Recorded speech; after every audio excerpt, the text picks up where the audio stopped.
Well, happy Monday. Spring has officially arrived. And I know what you're thinking. You're probably saying, hey, wait a second, Ryan. It doesn't spring start like in the middle of March? Yeah, that's the spring season. I'm talking about the spring selling season. Here in Austin, this is the spring market. It has started right now. So I want to share with you where we stand as we wrap up February, heading into the key months of March through June. So this is a look at the last 4 years. This is the number of active versus sold listings in the market.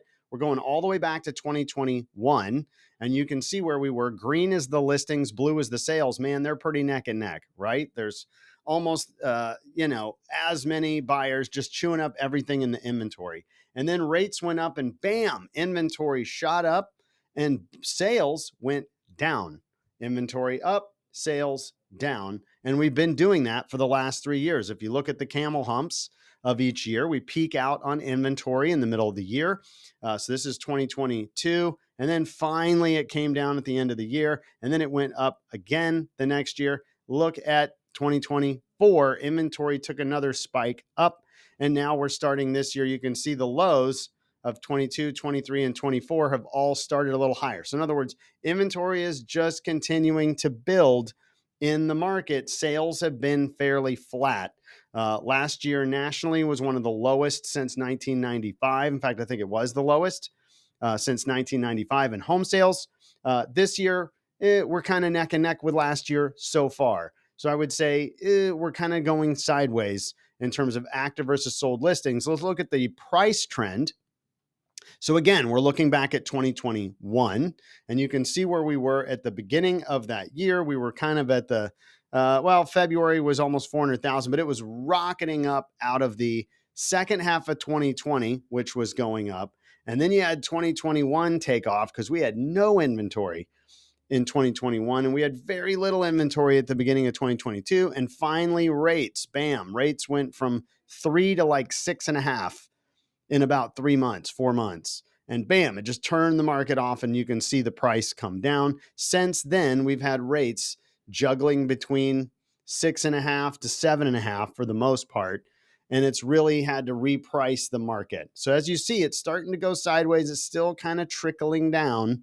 But what we haven't seen is the spring bounce. This is the spring. This is the spring. Up, up. So every spring you're going to have an up. This is the end of last year, which had a little up, but that's not the spring yet. This is January. You're going to see this chart as it continues to go to the right. We're going to see that spring kind of upswing a little bit in the median home value come in the next coming months as we see the data start to come in. But it might be more acute, meaning it's not going to be as steep because we have more inventory and not really that many buyers. So we're seeing that kind of stay flat. Here's some slightly good news. So we're seeing mortgage rates in the last week start to soften a bit. I don't know if that's a trend or not yet, but we are below 7. We're below 6.9 right now. And this is just the par rate. If you're a really good buyer, you're buying a primary home, you have a good down payment, you might be in the mid to lower sixes. And if you're VA or FHA, you might be very low sixes, maybe even touch 5.9. But I think you'd probably be in the low sixes on your rate. That's really good news. This is what 2025 has looked like so far on the chart.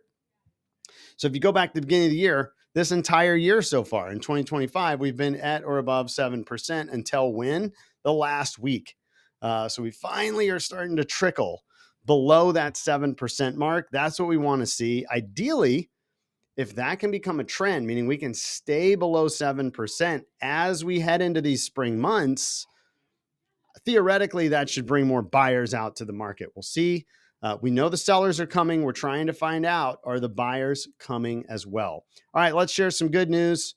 Best state capitals to live in. Austin, Texas, number 1. We knew this. We're awesome. Austin's a great place to live. Why is it number 1? Affordability rank was number 7. Economic well-being. That really means we make the most money. And here's what that means in terms of affordability. So we know all the young people are moving here. So what salary do single people need to live in the top 100 U.S. cities? Well, let's look at the list. So we obviously got a ton of California at the top. These are the most expensive. If your number is high, if you're ranked 100th, 99th, 90th, I mean, these are the expensive markets. And we know this. So this is California. So where does Austin rank? We're going to come down here. I think we're 73rd, somewhere in here. Here we go. Austin, Texas. Salary needed to live comfortably, 113,000. This is a single person. That's a pretty nice job if you've got 114,000 as your salary. Median household income in the market is below that. It's about 91,000. And the monthly cost of living is about 4,700. Now that's more than your rent or your mortgage. That's kind of all you're living. But point being is it's high because we are the number one capital in the US to live in. So there's a cost for that. All right, well, where's the most affordable place in the entire country? We got Detroit, Toledo. Oh, it's Cleveland. Hey, my youngest brother lives in Cleveland. Lucky guy. So anyway, salary, you only need about 48 grand to live comfortably in Cleveland. Median household income is about 40 grand. Average monthly cost of living below 2,000. So if you want a really cheap place to live, call me. I'll put you in touch with my brother. You guys can go hang out in Cleveland. I'm going to stay here in Austin. You are welcome to join me. Anyways, if you are a seller right now, we're heading into the spring market. This is typically when we're going to have more sellers coming to market and more buyers coming to market. The real question is, well, how many of each are about to hit the market? What we want to see is those interest rates coming down. If we're a seller, we need to see the interest rates come down, and we need it to get into the mindset of the buyers that that's going to be helpful, and then have them come out. The weather's going to warm up too. I think that's going to help us a lot. But anyways, pay attention to that. We still have a lot of inventory. So as a seller, I think for at least this year and possibly next year, unless something dramatically changes, inventory, the competition is really our battle. We've got to be the best thing a buyer can buy, or they're going to go buy something else. If you're a buyer, I've said it before, you got to watch the rates, but the good news is this is your window. This is your window. If you want to get the most inventory to look at, is going to be over the next 6 months. Usually March to August is when you're going to have the most inventory. This is when you're at the top of these camel humps right here, right in this window, this window, this window. That March to August is when you're going to see the most inventory coming out to market. So pay attention to that. Anyways, I hope this video was helpful. If you want to watch our videos each and every week, make sure to go to our YouTube channel at Ryan Kelly Group. Click that subscribe button. We'd love to have you follow us. And of course, if you know somebody looking to buy, sell, or invest in the Austin market, we'd love the opportunity to chat with you. Last week sucked. It was cold. We even had some snow flurries. We got up to like mid 30s on some days. Well, this week it's 70 degrees and sunny the whole week. I think we're warming up. It is spring. Anyways, I hope this was helpful. And we will talk to you next Monday. Thanks.